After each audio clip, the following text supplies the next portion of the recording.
Salam sejahtera Malaysia, denyut nadi suara rakyat bergema di channel ini. Jangan lupa tekan butang subscribe, like dan share. Malaysia kita punya, cintai Malaysiaku, kita jaga kita.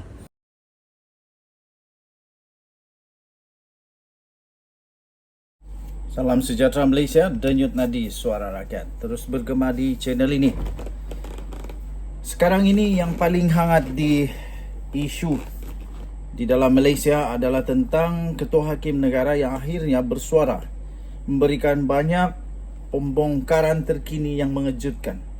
Antara yang kejutan adalah beliau mengakui bahawa beliau pernah diugut, pernah diancam untuk ancaman nyawa, dan beliau juga pernah diancam, diugut, ditekan, macam-macam lagi dilakukan kepada beliau.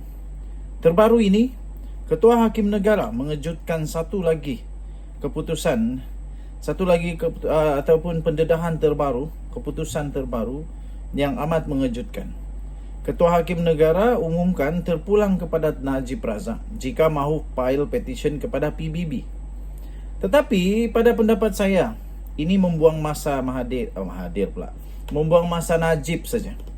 Ini akan membuang masa Najib saja. Lebih baik Najib berehat di dalam penjara. Lebih baik banyakkan amal ibadah dalam penjara daripada duk sibuk-sibuk nak file petition kepada PBB pula. Kerana apa? Kerana beliau sudah didapati bersalah dengan bukti. Bukan tak ada bukti, banyak bukti. Dan beliau telah menjalani hukuman sudah beberapa bulan pertama. Kedua, beliau juga sudah menjalani proses kehakiman, proses perbicaraan yang adil. Tidak ada apa-apa haknya yang telah dihalang oleh Perundangan Negara Malaysia. Dan tidak ada tekanan daripada mana-mana pihak untuk Ketua Hakim Negara ketika di Mahkamah Persekutuan membuat keputusan bahawa memang Datuk Seri Najib Tun Razak telah melakukan kesalahan tersebut dan layak untuk dipenjara. Ketua Hakim Negara Tengku Maimun, Tuan Mat berkata, Badan Kehakiman telah pun melaksanakan tanggungjawab yang bagus untuk menolak rayuan Najib Razak. Saya setuju. Badan Kehakiman telah melaksanakan tanggungjawab dengan baik sekali, tanpa merosakkan mana-mana hak Najib Razak. Hak untuk bersuara, hak untuk mendapatkan kehakiman peguam, hak untuk mendapatkan keadilan, hak untuk mendapatkan saksi, hak untuk mendapatkan banyak lagi perkara sudah pun diberikan. Tentang tangguh menangguh itu, berapa lama lagi perlu ditangguh, berapa banyak kali lagi diberi muka kepada Najib Razak. Bukankah setiap orang harus diberikan layanan yang sama? Tidak kiralah beliau itu Perdana Menteri kah, beliau itu hanya seorang petani kah, tetapi undang-undang itu harus sama rata, adil. Kalau orang lain pun hanya diberikan beberapa kali saja mungkin penangguhan, Najib Razak apalagi yang dia mau? Sudah berkali-kali penangguhan dibuat. Justru katanya terpulang kepada Najib jika mau merujuk kepada Pertubuhan Bangsa-Bangsa Bersatu berhubung kes rasuah SRC International yang bernilai 42 juta ringgit. Ini ada risiko besar untuk negara Malaysia, rasa malu nanti tak? Bayangkan saja kalau Najib Razak membuat petition kepada PBB dan PBB pun mendapati bahawa tidak ada merit untuk membantu Najib Razak, tidak ada merit untuk cuba membebaskan Najib Razak, tidak ada merit untuk melihat semula ada kesilapan atau tidak di dalam Perundangan Negara Malaysia, proses kehakiman itu. Ini agak memalukan kerana ini menunjukkan bahawa kita cuba untuk ada orang cuba untuk membebaskan orang yang bersalah sampai ke peringkat yang paling tinggi. Sekarang ini tiada siapa yang boleh nafikan bahawa Najib Razak tidak bersalah. Malah ketiga-tiga mahkamah di Malaysia, Mahkamah Tinggi Kuala Lumpur, Mahkamah Rayuan, Mahkamah Persekutuan, Kesembilan hakim semuanya bersetuju bahwa Najib Razak bersalah.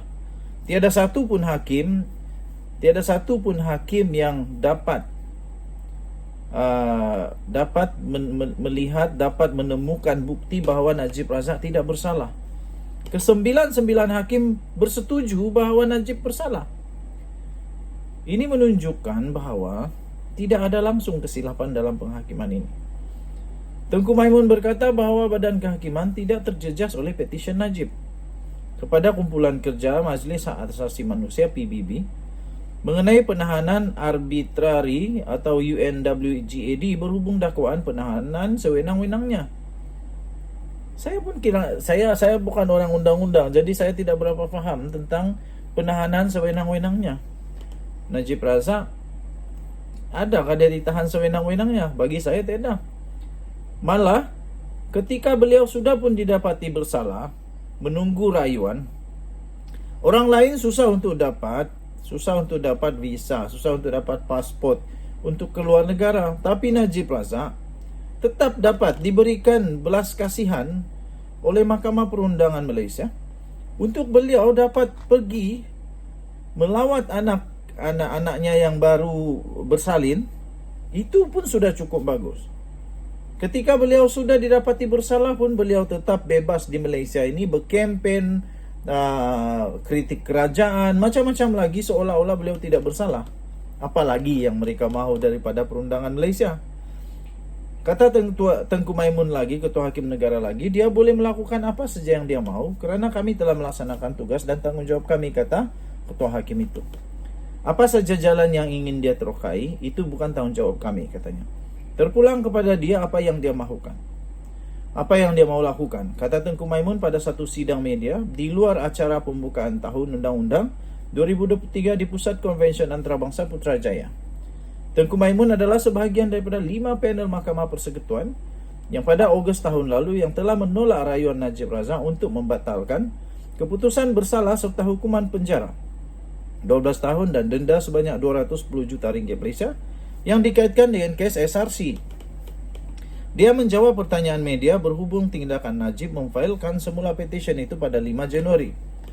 Permohonan Najib untuk menyemak semula keputusan kehakiman ditetapkan untuk dibicarakan di hadapan panel baru Mahkamah Persekutuan di Putrajaya pada 19 Januari. Najib juga mempunyai petisyen yang belum selesai untuk pengampunan diraja. Semasa sidang media pada 5 Januari, Peguam Bela Utama Najib iaitu Muhammad Syafiq Abdullah berkata, mereka telah memfailkan petisyen untuk mendapatkan UNWGAD untuk meminta Malaysia membebaskan atau membicarakan semula Najib dalam kes SRC. Peguam itu berkata Najib sedang mencari panel badan PBB yang terdiri daripada 5 pakar keadilan antarabangsa untuk memutuskan bahawa keputusan Mahkamah Tertinggi Malaysia menolak rayuannya adalah tidak adil, cacat dan melanggar hak asasi manusia dan perlembagaan persekutuan. Tuan-tuan dan puan-puan, kalaulah Najib Razak dapat 5 pakar ini dan 5 pakar ini pun menyatakan dia bersalah, Najib nak pergi mana lagi? Takkan dia nak pergi planet Pluto lagi mohon belas kasihan di sana? Takkan dia nak pergi entah apa lagi punya sudah semua. Adakah ini juga menggambarkan bahawa pasukan Peguam Najib Razak sedang cuba untuk menyatakan bahawa perundangan Malaysia tidak betul? Adakah mereka ingin mengatakan bahawa kehakiman negara Malaysia ada yang cacat, tidak betul? Jangan cuba untuk memalukan negara Malaysia. Ini bagi saya boleh menyebabkan negara Malaysia dipandang serong terutamanya dari segi perundangan. Selama ini, setelah Najib Razak dipenjara, seluruh dunia melihat negara Malaysia tinggi semula kerana perundangan kehakiman negara Malaysia yang berjaya, berani membuat keputusan, berani membuat pengadilan tanpa melihat siapa orang itu, salah tetap salah. Syafiq mendakwa Mahkamah Persekutuan tidak memberikan masa yang cukup kepada Peguam Najib untuk menyediakan rayuan dengan membenarkan penangguhan pendengaran rayuan. Saya pun hairan berapa banyak lagi masa yang perlu diberikan. Kesilapan daripada peguam-peguam sendiri, daripada Najib sendiri. Kenapa tukar peguam pada last minute? Denyut Nadi Suara Rakyat bergema di channel ini. Kita jumpa lagi. Bye-bye.